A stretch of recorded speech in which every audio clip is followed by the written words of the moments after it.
Man, this movie reminded me so much of the Joker, and I thought that movie was pretty damn good. So, after being delayed by COVID twice, we finally have the long-awaited Batman movie, the first standalone Batman movie since Christian Bale's Batman trilogy ended in 2012, around 10 years ago. But instead of Ben Affleck, the Batman that we have become accustomed to for the last 5 years or so, here we have a new Batman in Robert Pattinson, more notably known for his roles in Twilight and Harry Potter and the Goblet of Fire. I remember back when he first got announced as the new Batman, like a little over a year ago or something like that, people were just going insane. Like, he was just getting a whole lot of backlash. I, at the time, was very unsure of it. But I mean, don't knock it till you try it, right? And now, having watched this movie, I'm glad to say that he has done a pretty damn good job at it.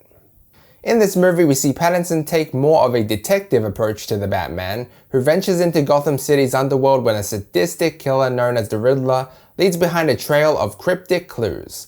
And one by one, the Batman and certain allies he meets along the way learn to uncover the truth behind this masked killer's real motives. Now, it's important to note that this movie bears no relation to any other Batman film or the DC Extended Universe. It's 100% standalone, just like Joaquin Phoenix's 2019 Joker movie. So rest assured, you don't need to see any other Batman-related movie coming into this. But that's not the only similarity this Batman movie has with the Joker movie. This movie is dark. Well, not only in its lighting and environment, but also in its overall tone. It is sinister and eerie, suspenseful and dramatic at times, and I feel is exactly the type of DC film that most people want. And is the type of movie that I praise. I want a movie that feels like all hope is lost. I want a movie where the bad guy is always like one step ahead of everyone else, and it feels impossible to catch them or even to understand them. This movie hits different. It's a superhero movie, right? But it doesn't feel like a superhero movie because it's a far cry from the cheery or jokey nature that a lot of superhero movies are. Paul Dano was terrific in this one. He was very, very menacing as the Riddler.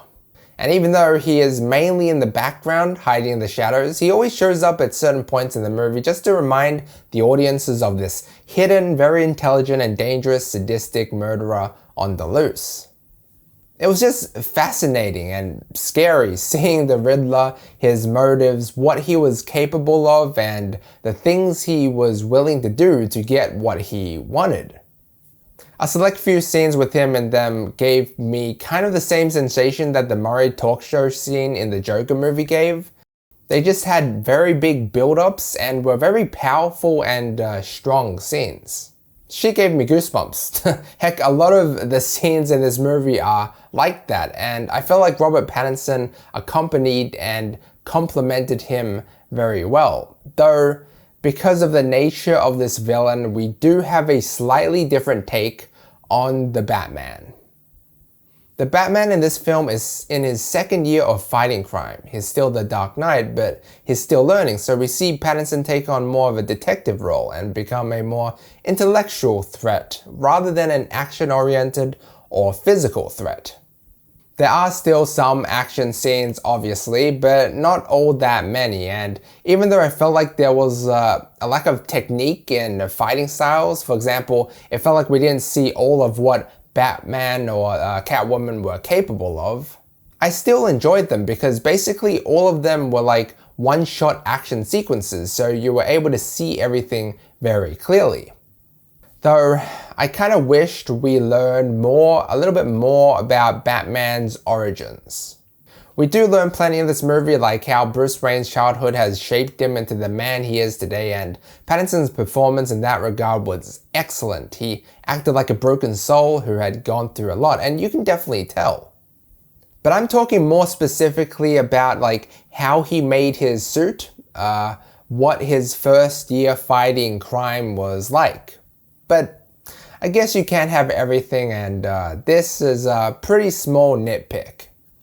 Now, this movie sheds light on a lot of things: the Wayne family, politics, corruption, and with its nearly 3-hour runtime, some scenes can feel like a drag or can be confusing to follow. At least that was the case for me, especially, being the first time watching it. This movie felt like a movie with a main plot and a subplot. Whenever Batman wasn't solving riddles, there's this whole other ordeal with Catwoman and the Penguin, so the movie almost always keeps you interested. I found myself while watching it to be quite intrigued and interested at how everything would pan out, for example with the Penguin. And then I realized, oh shit, there's still the Riddler to deal with as well. So it felt kind of exciting while watching it. But while the build-up was pretty good at times, I still felt like the concluding act kind of falters a bit. It wasn't as big or as devastating as I thought it could have been. And it also wasn't definitely as emotional as I thought it could have been as well. But regardless, I really enjoy this one, and I'm hoping this isn't just a one-off and that they can expand this new universe and maybe put Pattinson's Batman up against Joaquin Phoenix's Joker.